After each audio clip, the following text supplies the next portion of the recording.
Welcome to the Hyrox Heroes podcast. I am your host, Damien Votter, and let's get into the episode.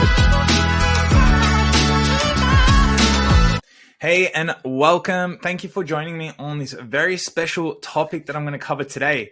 Now, if you're listening or watching this on the YouTube, we're getting ready for Hyrox at some point. Now, you could be months away or you could be in your final weeks. So all this information is going to be relevant even if Hyrox is still in the future, because this is going to give you the insights on how to position yourself to best prepare. But also, if you do have Hyrox coming up, now I'm talking it's in the next couple of weeks, you're a week away, it's a few days away, who knows?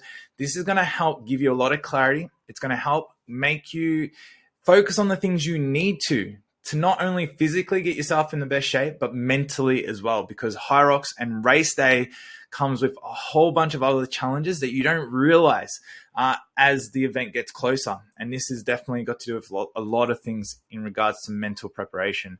So I'm going to dive into it. Now, what I'm covering today is based off my experiences, not only through my own prep. I've done 3 Hyroxes now, prepping for my 4th one in like 12 or 13 days. But also I've been lucky enough to coach so many people and see so many things, so many different experiences when it comes to preparation. So everything I'm going to cover today is how to best prepare. Now, the great thing about this is you might notice something that you're like, I haven't prepared as well, or I haven't done that, but that's okay, because a big part of today is about learning, so you can reflect on what you've done good, what you haven't done good, make now the best changes you can to your race. But then this is all about learning for the future, right? So then your next Hyrox or the next race that you enter, you know how to prepare better. We're all about making progress and having that growth mindset. So let's dive into it. There's a lot to cover and there's a lot of really key takeaways. Everything is going to be gold in this episode. So let's dive in. All right.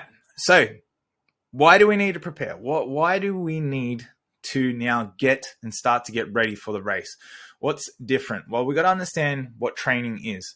Training for Hyrox is so different to racing.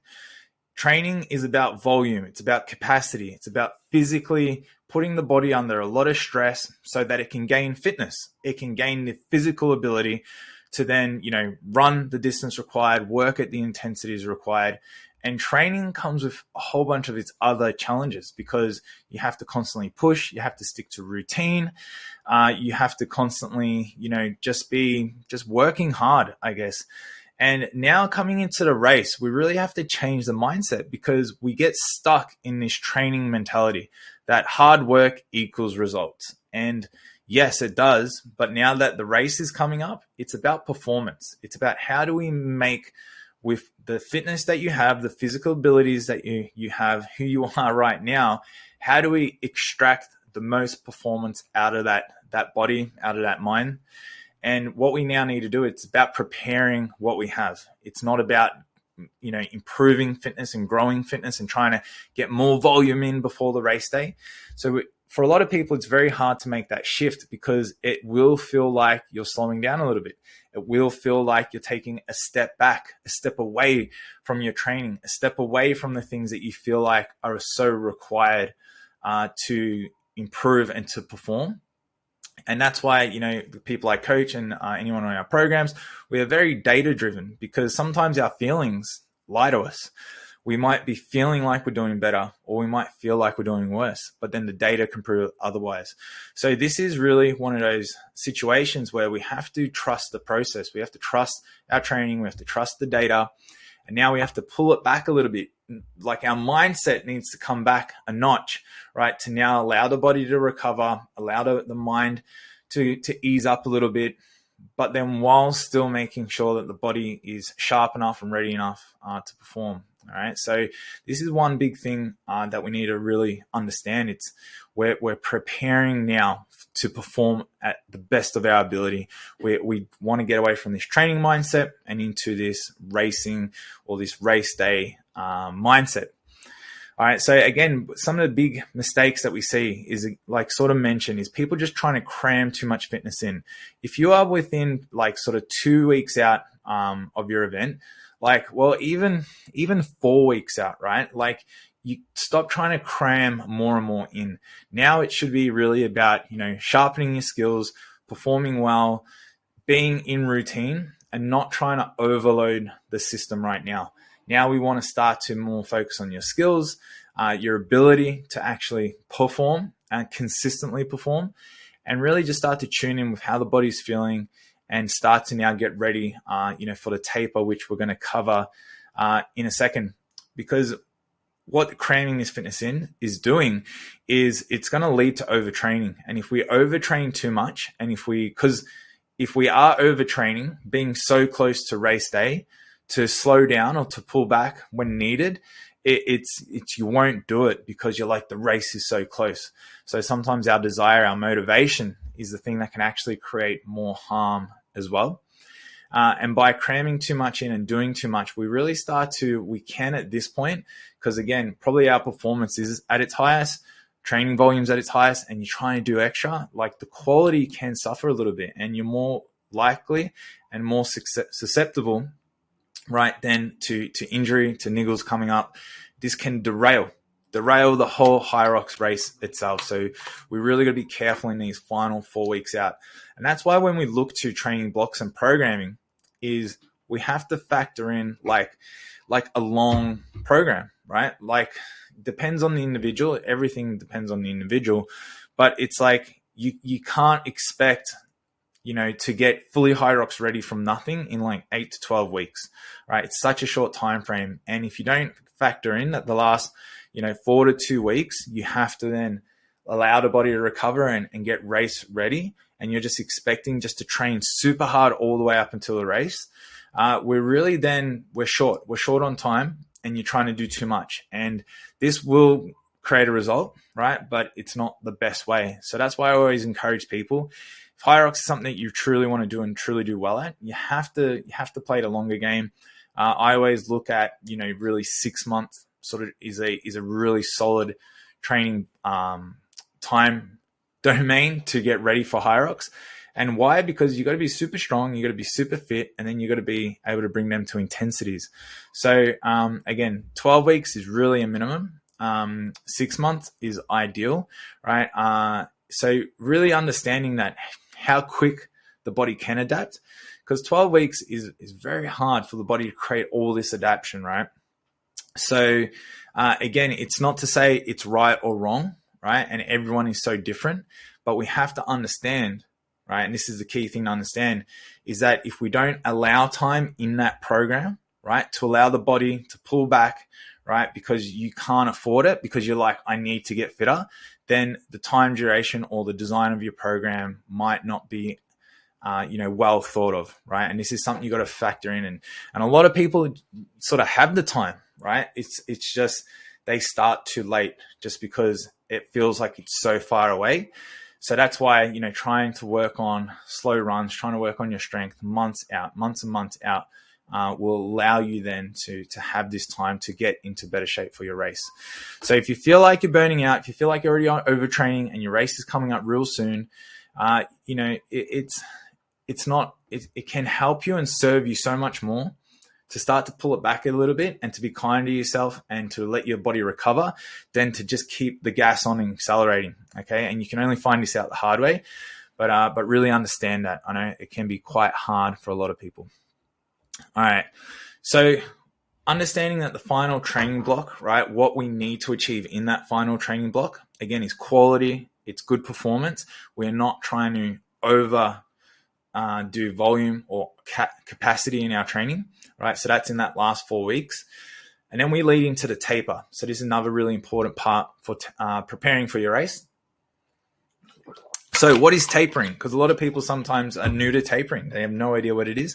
And that's basically just recovering the body, getting now the body up to peak state, 100% ready to race. So again, you've put your body under stress. It's coming out of final training block. It needs to recover now. Because training to a degree, you're probably only performing at 85, 90% of your capacity because you're constantly, sore, you're tired, you're fatigued. So now we need to let the body recharge. And this is what we call is the taper. So you're going to be shortening your training sessions. You're going to be shortening, decreasing the capacity in training. You might be putting more focus and emphasis to recovery methods. So saunas, ice baths, infrareds, massage, things like that. Now, when it comes to tapering, we got to understand it is not a recovery block. It is not a rest, right? And, now I'm not going to, train. We still need to be sharp. We still need to be performing and still be at peak performance. So this is the balance, and this is where everyone is so different. So what we focus on with our training is we shorten some of the training sessions. We try to keep everything as routine as possible, but we just don't, do big hour 20 long sessions. They turn into 40-minute sessions, or the intensity of that session is lesser, right? But we want to make sure that our quality of movement, so, we might factor in some extra rest time and so forth, but while we are moving, we're moving at race pace. We're performing really, really well. And if any sort of niggles or anything, we don't start to feel right in the workout, we'll pull it up. We won't keep pushing through, where in training, we probably would just keep pushing through. So really, we've got to start to taper on all areas. So the body loves routine. So we've got to stick to the routine as close as possible, start to pull it back as far as volume, capacity, while still managing high quality efforts. In these taper weeks, again, we add in more recovery methods. So an extra sauna here, an ice bath there. Again, things that are going to allow the body to rest and recover, but not putting us into this recovery state where the body then wants to slow down, shut off. So we have to really balance the two. Now, everyone is so different. Signs that you need a bigger taper period, so like a 2-week taper period, could be if you're really feeling stressed, if you're feeling mentally fatigued, if you're feeling like you're generally sort of struggling with your emotions, if you're physically sore, if you're performing not too well, you need to slow down. You need to recover. These are all signs that your body is doing too much. So signs that you only need a short taper, so like a good 7 days just to pull it back a little bit, is that you're performing well. You feel like your body's moving great. You're in a great mental position. So to take a 2-week taper at that point, it's not needed, because you're going to slow down too much, right? So we got to get that timing right. Okay. So this is really, really key. So, but not tapering at all. And again, like we said at the start, just accelerating all the way to race day.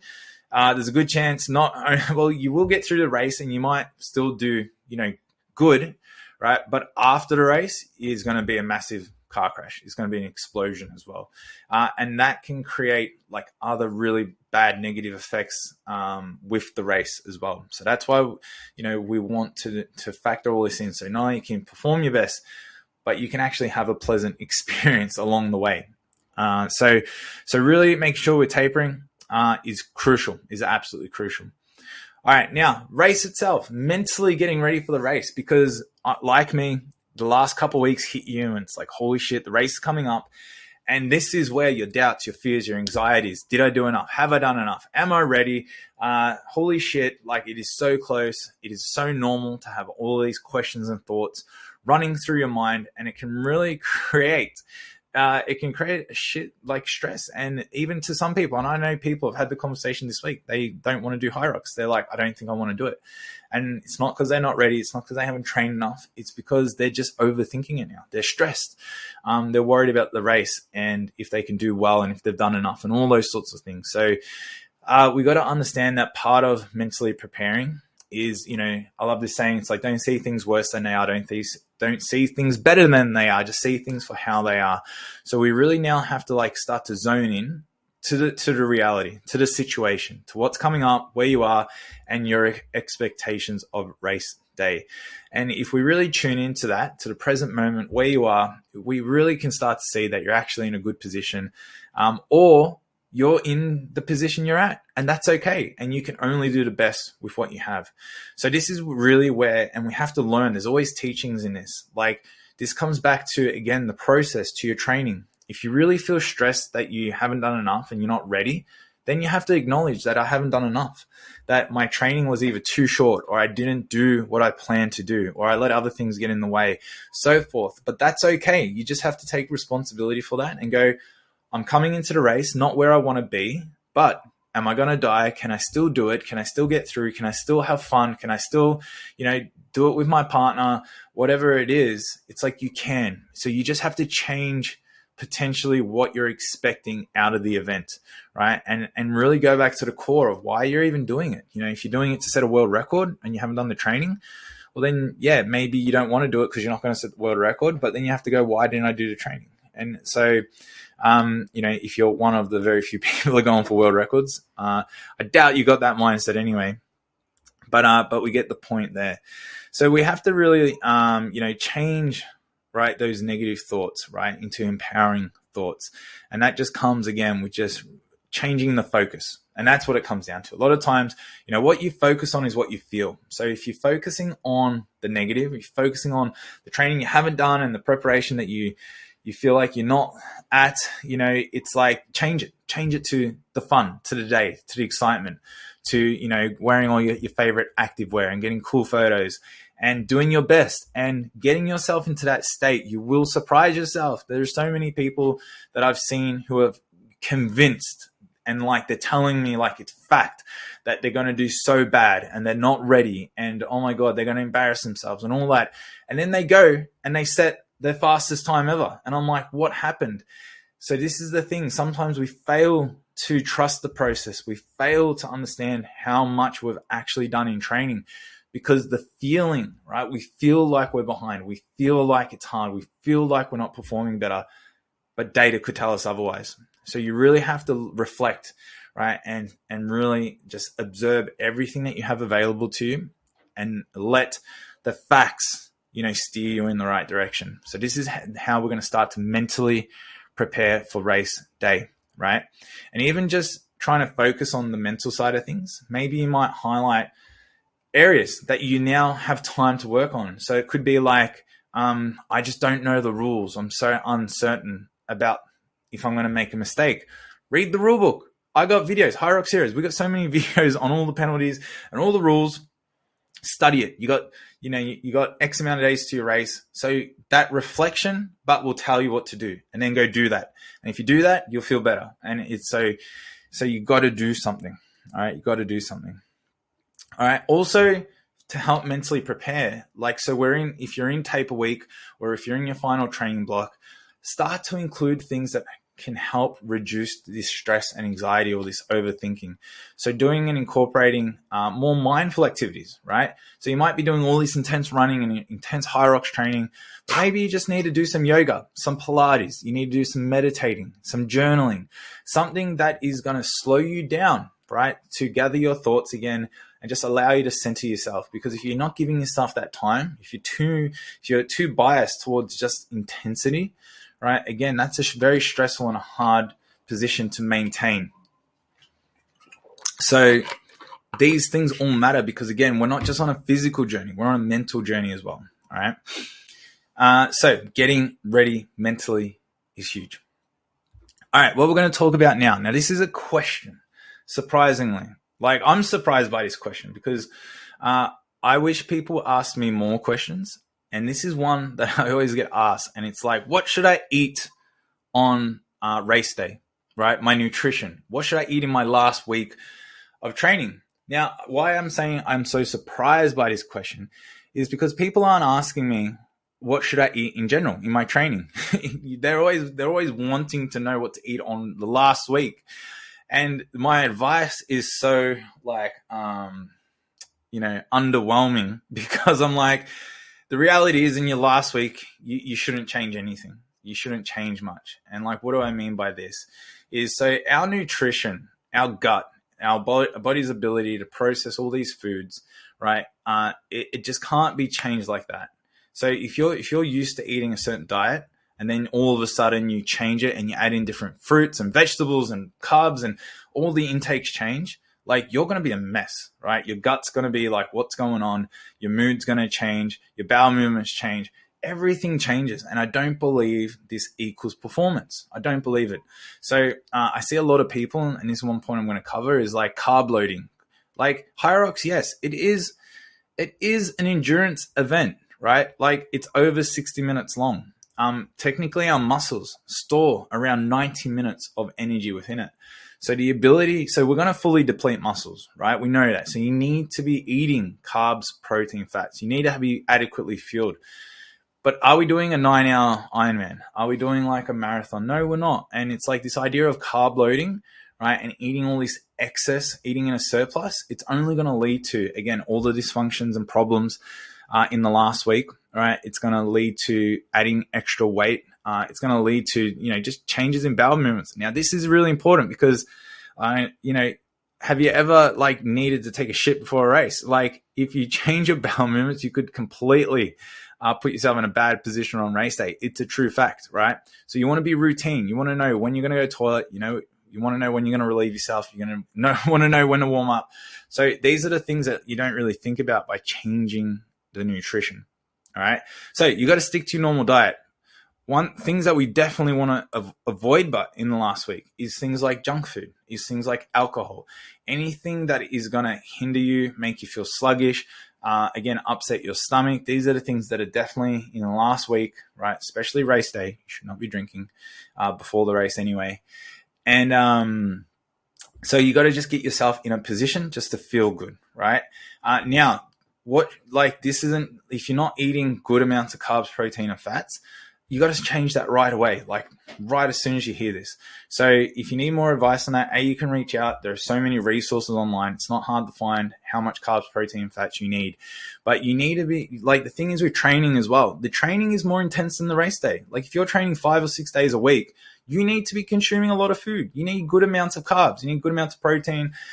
So the idea of like carb loading for race day, when you're tapering and when you're recovering, it's not needed. If you're eating a good amount of food to fuel your training properly so that you can make all the maximum gains from your training, you shouldn't need to change anything in race week. And by simply pulling back the volume, intensity, and the capacity, that should then fuel you adequately. You should have more than enough fuel in your muscles to sustain a Hyrox.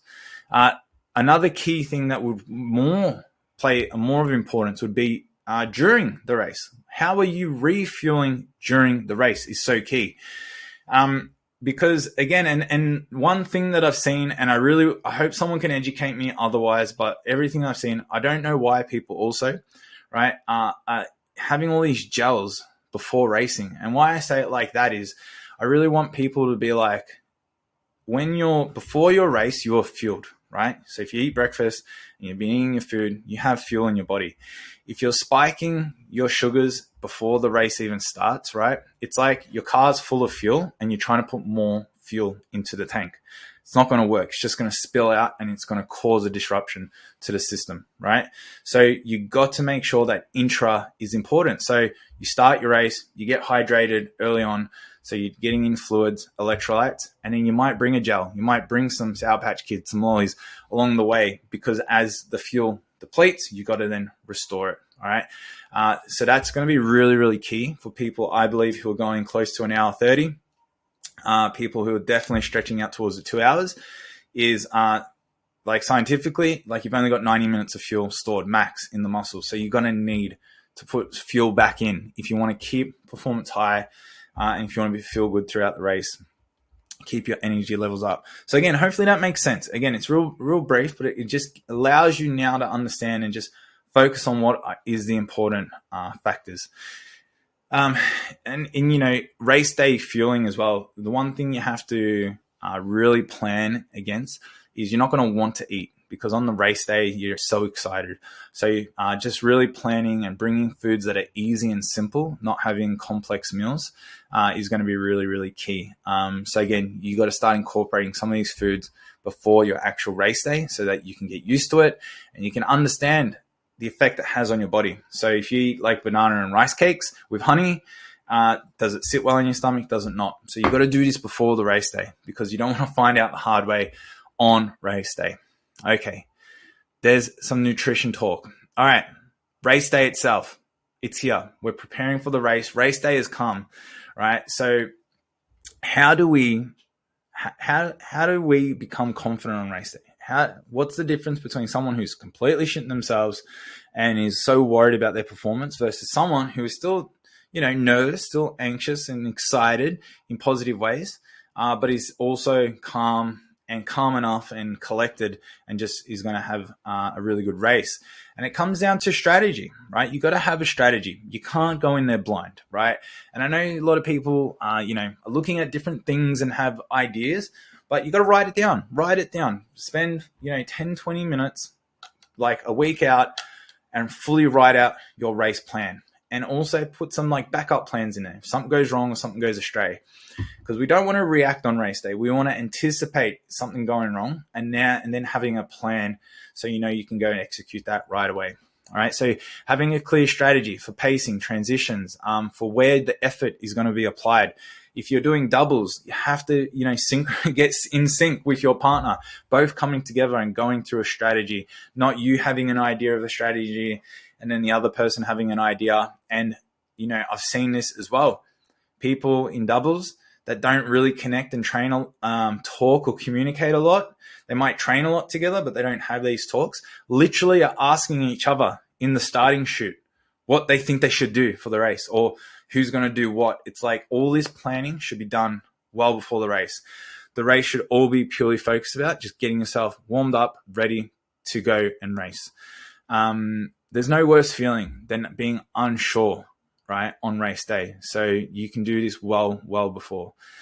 This allows you to then focus on the main thing for the day is execution, right? If you go out there and execute as best as you can, right, this is where you're going to get amazing results. So you got to stick to your game plan. Just focus on one station at a time, one segment at a time, right? And everything will fall into place really, really well. And again, this will help the mindset, right? This will help you then, be in a peak state. Because if you're too nervous, right, this will diminish performance. If you're too worried, if you're too scared, if you are too uncertain, again, this is going to make you, potentially create errors and also just diminish your performance.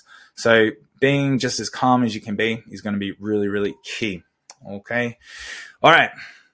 So strategy, we've got all these things, right? But what does this ultimately do? Now, what does this mean for you? And this is hopefully something I can really instill or start to instill in you. Or if you've already got this, you can now start to go, yep, I've got the right mindset. So what I call is a winner's mindset. You have to go into Hyrox with a winner's mindset. Now, I'm not talking about winning the actual race, right? That could be you. You need a winner's mindset. But everyone can go and win in some way, shape, or form out there, right? Having a winner's mindset is understanding that you're going to go out there, you're going to do your best, right? And you can only learn and get better from whatever happens, from whether you win the actual race, whether you come second, whether you just went under an hour 30, whether you just went over your goal time, whatever it is, you have to have a growth attitude and mindset around racing. And for those people who don't, for those people who it needs to work perfect, and I need to hit this goal and target or else I'm not happy and I'm going to be really hard on myself and I'm going to make a big deal of it if I don't. This person, even if you hit your goal or target, you're just then going to go, it's not good enough and you're going to set another one anyway. You're never going to be happy. We have to understand that failing, right? Failing is part of success. And there are a lot of people who, and this is true, right? This might be hard to hear for a lot of people, but you go out there and you set big expectations. You set really big goals, right? Deep down, knowing that you're not going to hit it, right? But what that means is it allows you then to have the significance and, your ego can, be like, I'm trying to go sub 60 or I'm trying to do this time or I'm trying to win. And you can try attach to that significance of the big goal, right? But then when it doesn't happen, then you can go, oh, well, it didn't happen because this, right? And this person isn't going out there to learn. This person isn't going out there to actually go and hit that target. This person is going out there because they need and want something from this event. They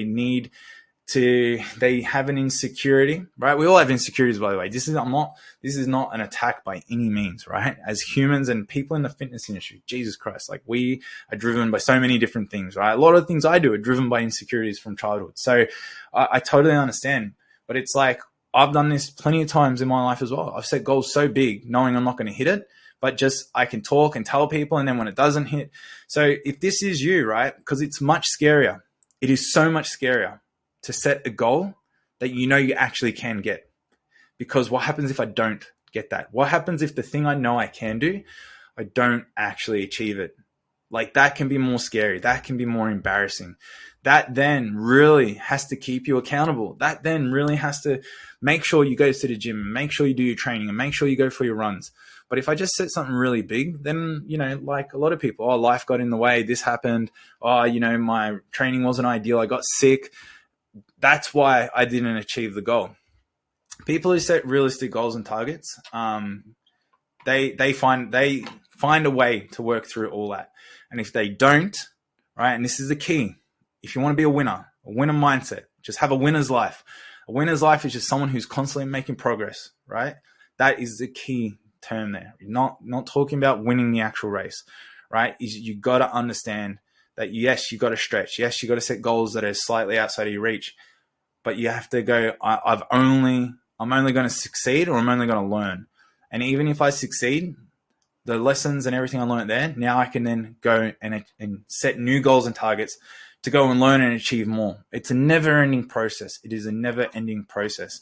So don't think you're going to come into this Hyrox and you're going to set an amazing time and everyone's going to go, oh my God, you're so amazing, and you're going to, your life's going to be forever different. It's like, you have to understand why you are doing this, what it is that you really want. And you're not there to impress anyone but yourself, right? Yes, you're there to inspire people, motivate people, cheer people on, be an example of an amazing human being, but don't set goals and targets, right, that are only there, right, to gain, right, satisfaction or acknowledgement from other people.